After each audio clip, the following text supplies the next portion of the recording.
మనం చేసుకుందాం. నిర్మాణ క్రమంలో మల్లన్న సాగర్లో 14 ఊర్లను ఖాళీ చేసి 60,000 ఎకరాలు మల్లన్న సాగర్లో ల్యాండ్ ఎక్వేషన్ జరగలేదా? కొండ పోచమ్మలో జరగలేదా? రంగనాయక్ సాగర్లో ల్యాండ్ ఎక్వేషన్ జరగలేదా? నాగార్జున సాగర్ నిర్మించినప్పుడు ల్యాండ్ ఎక్వేషన్ జరగలేదా? శ్రీశైలంలో మా కొల్లాపూర్ మునిగిపోతే 92 జీవో ఇచ్చి ఇప్పటికి ఇంకా ఉద్యోగాలు ఇవ్వని కేసులు పెండింగ్ ఉన్నాయి. శ్రీశైలం కట్టినప్పుడు నిర్వాసితులు కాలేదా? ఇవాళ మూసి నిర్మాణం చేస్తే కూడా కొన్ని వేల మంది 5,000 మందో 10,000 కుటుంబాల్లో నిర్వాసితులు అయితే నిర్వాసితులను ఎట్లా ఆదుకోవాలో సలహా చెప్పండి అని నేను అడుగుతున్నా. ఈరోజు భూసేకరణ జరిగేటప్పుడు మూసి నిర్మాణానికి భూమి తీసుకునేటప్పుడు మల్లన్న సాగర్ల భూ నిర్వాసితులను నువ్వు పోలీసులతో కొట్టించి గుర్రాలతో తొక్కిచ్చి కొట్టినావు కదా. ఇవాళ వాళ్ళందరినీ హక్కున పెట్టి చేర్చుకోవడానికి అధికారులను ఇళ్ళు పంపించి వాళ్ళకి డబుల్ బెడ్రూమ్ ఇల్లు ఇచ్చి తవ్వకర్సులకి 25,000 ఇచ్చి వాళ్ళకు ఉద్యోగ ఉపాధి అవకాశాలు కల్పించడానికి నేను ఏర్పాట్లు చేస్తున్నా. ఇదేమన్నా తప్ప? వాళ్ళ పిల్లలు వాళ్ళు మూసీలో బతికిండ్రు, మురికిల్లే బతికిండ్రు, మురికిల్లే చచ్చిపోయారు. రేపు వాళ్ళ పిల్లలు కూడా ఆ మురికిల్లే పెరిగి మురికిల్లే చచ్చిపోయి మురికిల్లే ఉండాలన్న వాళ్ళు. ఆ మూసీలు ఉన్న వాళ్ళకు మంచి జీవితం ఉండొద్దా? వాళ్ళ పిల్లలు చదువుకోవద్దా? వాళ్ళు బాగుపడొద్దా? వాళ్ళందరినీ బాగు చేసే బాధ్యత ప్రభుత్వం తీసుకుందామని నేను చెప్తున్నా.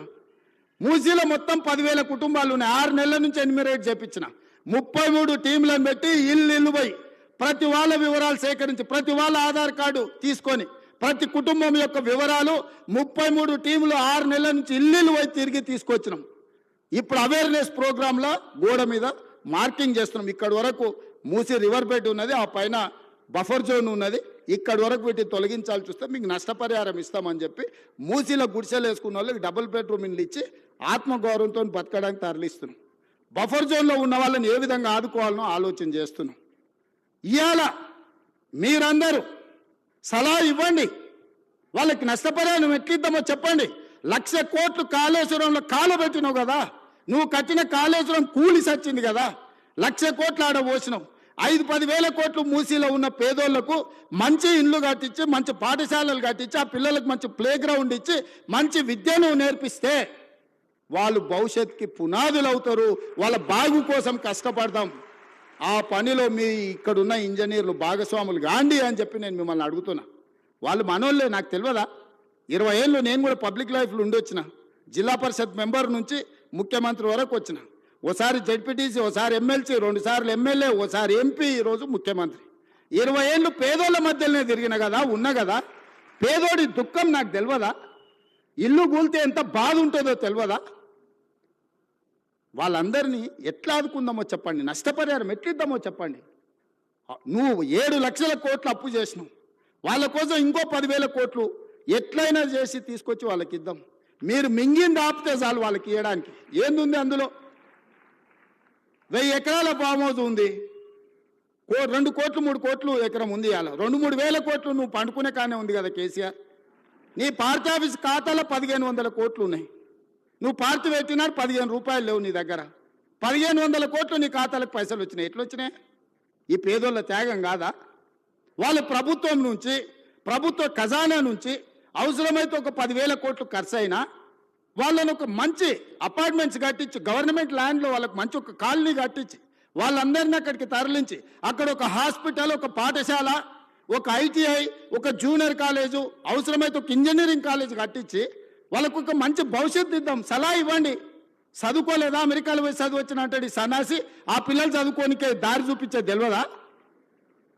ఈటెల రాజేందర్ గారు అందులో ఇంకా ఆయనకు అంగి మారింది కానీ వాసన అయితే మారినట్టుగా అనిపిస్తలేదు.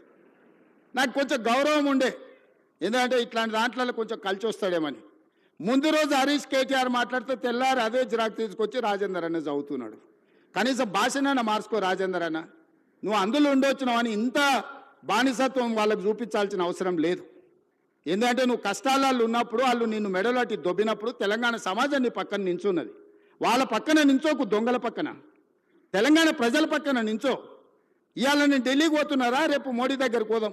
సబర్మతి రివర్ ఫ్రంట్లో 64,000 కుటుంబాలను బయటకు పంపించిండు ఆయన. 40 లక్షల కోట్ల రూపాయల బడ్జెట్ ఉందో, 25,000 కోట్ల రూపాయలు మూసీ రివర్ డెవలప్మెంట్ ఫ్రంట్కి అడుగుదాం మోడీ గారిని. ఎందుకు ఏడు మోడీ గారు మనకు? మనం పన్ను కడతలేమా? సికింద్రాబాద్ నువ్వే గెలుస్తువి, చేవెళ్ళ నువ్వే గెలుస్తువి, మల్కాజ్గిరి నువ్వే గెలుస్తువి, మెదక్ నువ్వే గెలుస్తువి. అన్ని మీరే గెలుస్తారు. మరి మీకు బాధ్యత లేదో 10,000 25,000 కోట్లు మోడీ దగ్గర ఇప్పించడానికే. నేను ఎందుకు చెప్తున్నా బాధ్యత రహితంగా కొంతమంది ఏం చేసినా తప్పు పట్టాలి, కాళ్ళలో కట్టె పెట్టాలి. ఒక్కటే కార్యక్రమం, మేము ఇన్ని రోజులు దోసుకున్నాం, వీడి పైసలు పెట్టి పనిచేస్తే తెలంగాణ బాగుపడితే వాళ్ళ దోపిడీ కొట్టొచ్చినట్టు కళ్ళకు కనిపిస్తుంది. 100 ఏళ్ల గురించి నేను చెప్పిన, సాగర్ గురించి లేకపోతే శ్రీశైలం గురించి 10 ఏళ్ళు వీలు కట్టినవి చెప్పిన. ఇప్పుడు ఒక 10 ఏళ్ళు మనం చేసే నిర్మాణము, రీజనల్ రింగ్ రోడ్ కానీ, రేడియల్ రోడ్స్ కానీ, 4th సిటీ కానీ, మూసీ కానీ, సిటీలో ఫ్లైఓవర్లు కానీ, మెట్రోలు కానీ ఇవన్నీ పూర్తయితే ఈ 10 ఏళ్ళు వాళ్ళు ఏం దోపిడీ చేసి తిన్నారో ప్రజలకు తెలుస్తుందని ఎట్టి పరిస్థితుల్లో అడ్డం పడాలి. 600 అయినా దీన్ని ముందుకు సాగనీయొద్దని అంటారు. ఇక ప్రతోడు బయలుదేరుతాడు.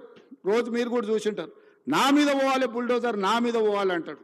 హరీష్ రావు, కేటీఆర్ వీళ్ళందరూ ఎన్ని కొనాలా మీకోసం బుల్డోజర్లు? యాడుండే అసలే మీరు 7 లక్షలు అప్పు చేసి రాష్ట్రాన్ని దివాళి తీస్తారు. మీకోసం యాడ్కెళ్ళి కొనాలి నేను?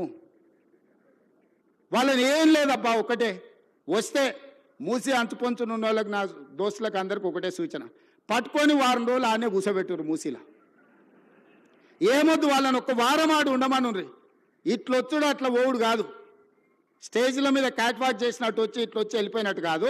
ఒక వారం రోజులు హరీష్ రావును, కేటీఆర్ను, రాజేందర్ను ఆ మూసి అంచున పేదోళ్ళు ఉన్న కాడ ఒక వారం వాళ్ళని ఆడు ఉంచుర్రి.